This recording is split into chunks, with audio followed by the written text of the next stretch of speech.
Selamat pagi semuanya. Sudah siap belajar hari ini? Yuk, mari kita bahas pelajaran untuk hari ini. Tapi sebelumnya jangan lupa like, komen, dan subscribe. Terima kasih.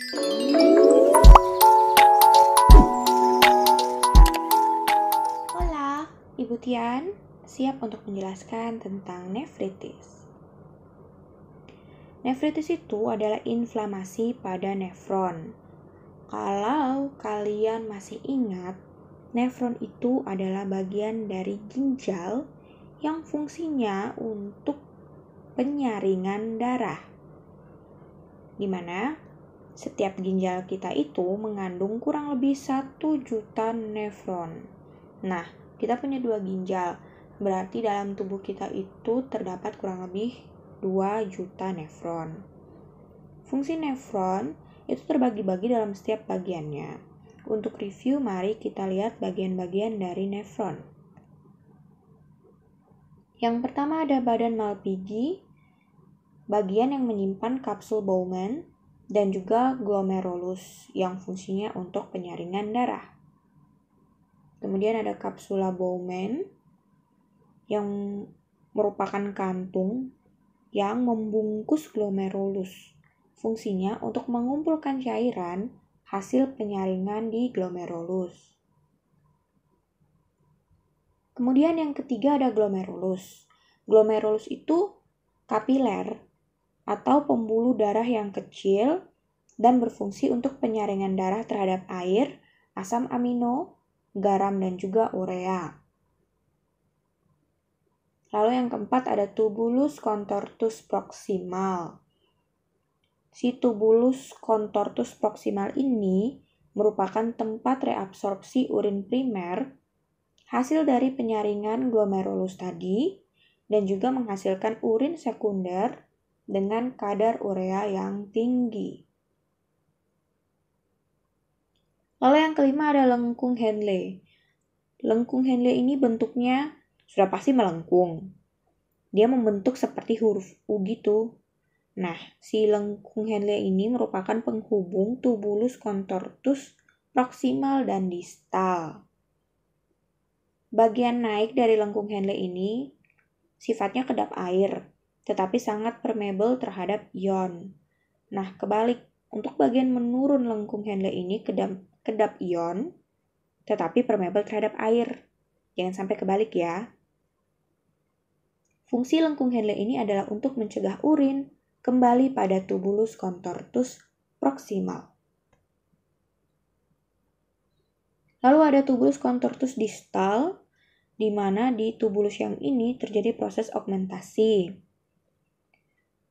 Proses augmentasi itu maksudnya di tubulus contortus distal ini terjadi pelepasan zat yang tidak berguna atau yang berlebihan dalam urin sekunder. Nah, urin yang sesungguhnya ini muncul setelah melalui tubulus contortus distal. Ingat ya, urin yang sesungguhnya itu muncul setelah melewati si distal, bukan proximal. Lalu ada tubulus collectivus. Nah, ini dari namanya aja udah ketahuan fungsinya. Si tubulus collectivus ini bentuknya tuh seperti tabung panjang tapi kecil. Fungsinya untuk mengumpulkan urin untuk dibawa dari nefron ke pelvis menuju kandung kemih. Jadi dia tuh ngumpulin urin dari tubulus yang lain sesuai nama lah kolektif. Nah, nefritis sendiri itu punya beberapa jenis. Yang pertama ada lupus nefritis. Dari nama saja sudah ketahuan. Nefritis yang ini pasti ada kaitannya sama penyakit lupus atau penyakit autoimun. Nah, pada lupus nefritis ini sistem kekebalan tubuh yang harusnya melindungi tubuh kita, dia malah menyerang bagian ginjal, khususnya bagian nefron. Lalu ada juga nefritis herediter, sama dari nama juga sudah ketahuan itu merupakan faktor keturunan. Disebut juga dengan Alport syndrome.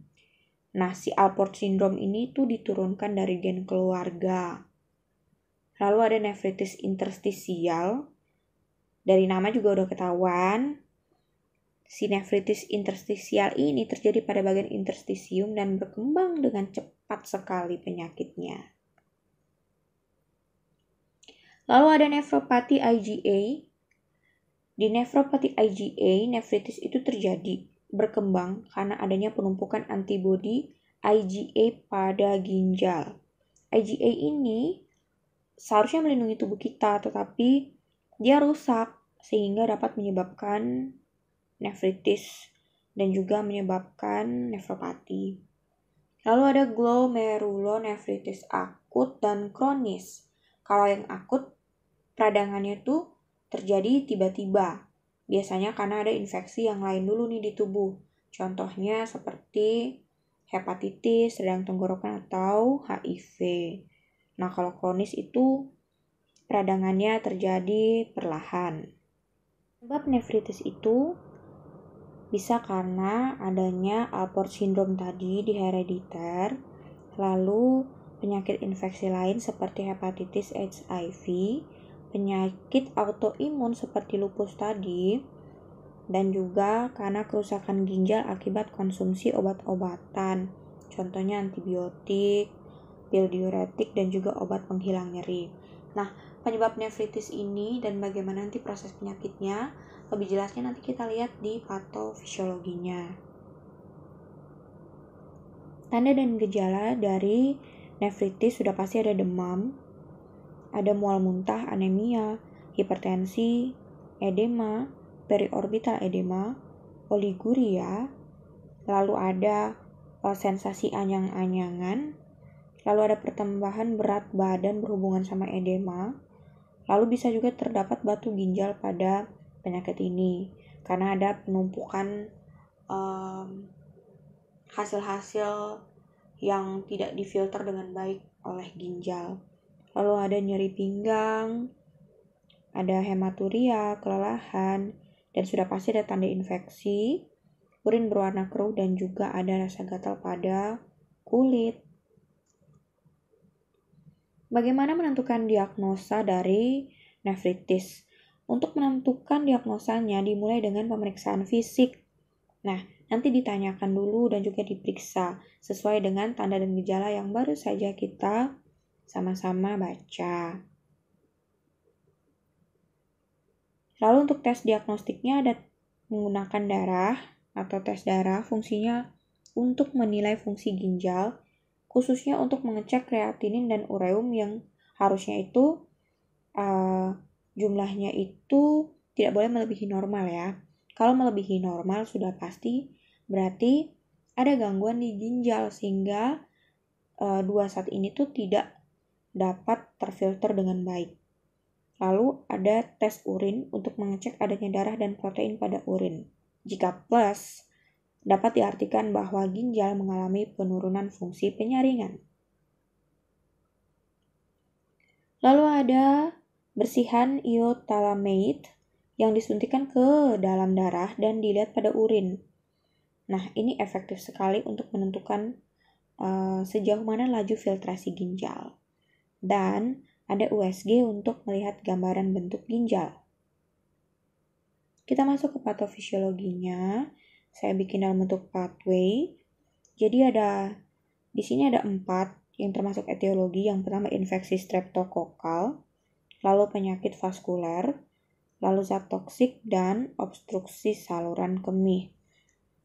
Di mana untuk infeksi streptokokal, si nefritis ini tuh bisa juga karena adanya streptokokal.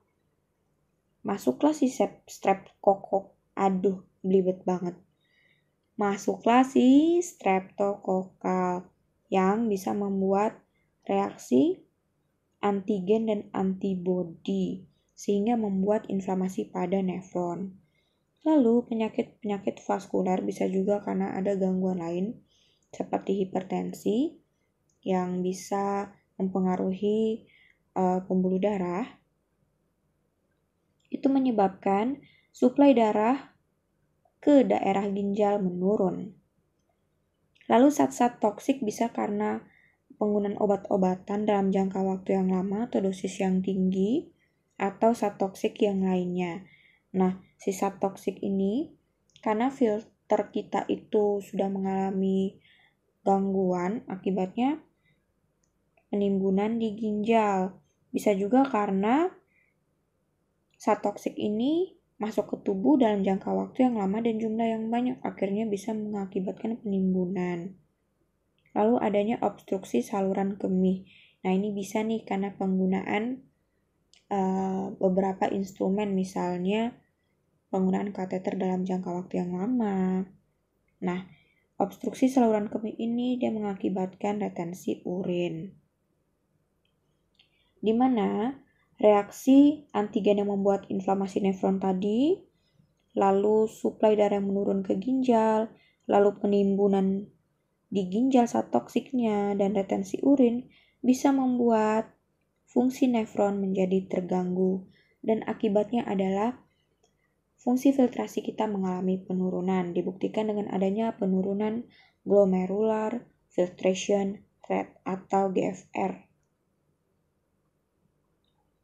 Penurunan GFR itu bisa membuat sekresi protein terganggu.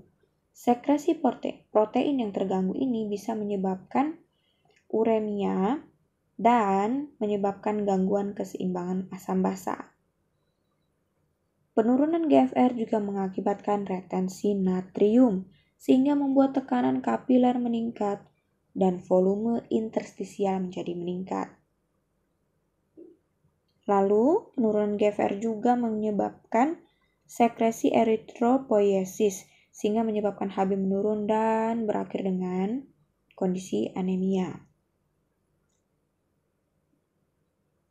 Gangguan keseimbangan basa tadi yang disebabkan oleh sekresi protein yang terganggu bisa mengakibatkan tanda dan gejala yang dapat kalian lihat di tubuh kalian. Misalnya contohnya pernapasan kusmol, lalu lelah, lalu ada reaksi shock, otot tremor, pusing, dan juga kejang. Nah, gangguan keseimbangan asam basa ini juga membuat produksi asam lambung meningkat, sehingga akibatnya adalah iritasi lambung dan membuat mual muntah. Bisa juga ada melena dan hematemesis, dan berakhir dengan anemia. Lalu kemudian, tadi yang ada retensi natrium, itu bisa mengakibatkan volume interstisial meningkat dan membuat edema. Kalau sudah edema, beban jantung akan meningkat dan membuat hipertrofi otot jantung. Kalau sudah ada hipertrofi otot jantung, akan semakin memperburuk kondisi organ yang lainnya. Ya, demikian penjelasan tentang nefritis. Terima kasih sudah membaca dan juga mendengarkan penjelasan dari saya. Thank you everyone.